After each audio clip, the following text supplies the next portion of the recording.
एक video upload करी थी बिग स्कैम एक्सपोज के नाम से। तो आपके हिसाब से इस पूरी लड़ाई में कौन सही है कौन गलत? नहीं, सिर्फ ये नहीं बोलना है कि आप प्रॉपर लॉजिकली ये बताना है कि अगर मैं सही हूं तो क्यों हूं और अगर मैं गलत हूं तो क्यों। मेरा ये जो ओपिनियन है ना, वो मेरे भाई के भी एक्सपीरियंस पे बेस्ड है, ना कि जस्ट मैं आपका या किसी और का व्यू देख कर आई। बेसिकली मैंने इसको बहुत करीब से देखा है, क्योंकि जब हम 11th और 12th में थे, अभी मैं यूपीएससी कर रही हूँ यहाँ पर, तो जब हम 11th और 12th में थे तो मेरे भाई को भी ऐसे लोगों ने अप्रोच किया था, मुझे भी कई बार अप्रोच किया था। वहाँ पे आपने देखा होगा किस तरीके से मोटिवेट किया जाता है, कैसे एक इंसान को अलग से ही इन्वायरमेंट क्रिएट कर दिया जाता है कि आपको समझ में ही नहीं आएगा कि क्या गलत है क्या सही है। वो इतनी कॉन्फिडेंट होगी, स्पेशली एक लड़की थी मेरी फ्रेंड थी, वो मुझे बोलती थी कि तू चल। तो हमेशा उसकी स्टेटस पे मुझे यही दिखता था कि कोई BMW के साथ फ़ोटो पोस्ट कर रहा है। Exactly guys, I am not like.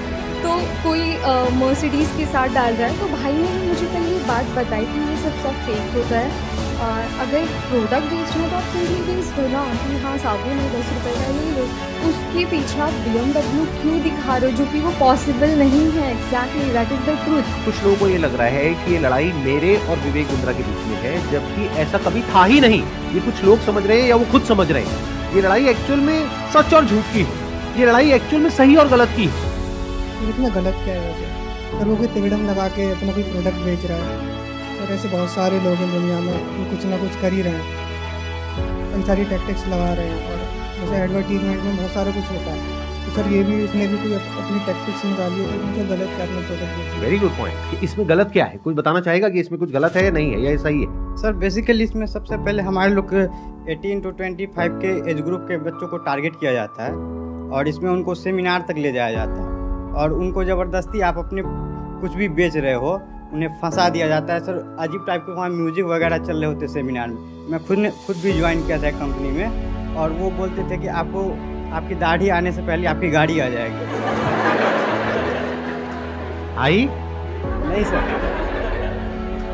Sir सबसे पहले मैं ये कहना चाहूँगा, क्योंकि जिस आपने बिग स्कैम वीडियो अपलोड की यूट्यूब पे, उसमें आपने ना नाम किसी का बताया ना कंपनी का नाम लिया।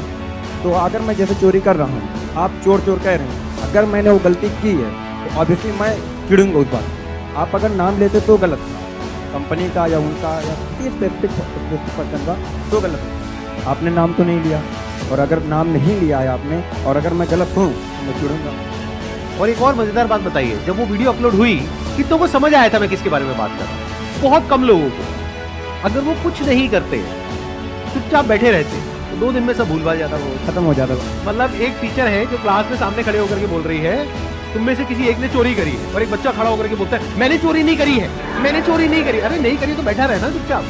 सर इस पर मैं अपने थॉट शेयर करना चाहूँगा। सबसे पहले तो कोई कोर्स बेचना या प्रोडक्ट बेचना कोई गलत नहीं है, लेकिन प्रोडक्ट का अगर आप 50,000 का बेच रहे हो तो उसकी औकात भी होनी चाहिए।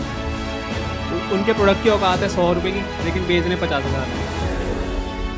सर एक पॉइंट और मैं शेयर करना चाहूँगा। प्लीज बोलिए। लाइक किसी को पसंद नहीं आया और आप उससे कह रहे हो कि आप दूसरों को सेल करो, तो वो उससे ही बड़ा स्कैम है। असली स्कैम ये है, ध्यान से समझ लो सब लोग, कि एक प्रोडक्ट जो आपको पसंद नहीं आया, आप अपने पैसे वापस मांग रहे हो, लेकिन आपको कहा जा रहा है अगर आपको अपने पैसे वापस चाहिए तो अपने जैसे और 4 बेवकूफ पकड़ करके लाओ, और उस पर 30% 35% जो भी है कमीशन लो, और जो आपने पैसा लगाया वो पूरा पैसा आपको वापस। ये अच्छा, इसी में 35% जो भी है कमीशन लो, और जो आपने पैसा लगाया वो पूरा पैसा आपको वापस। ये स्कैम है। अच्छा, इसी में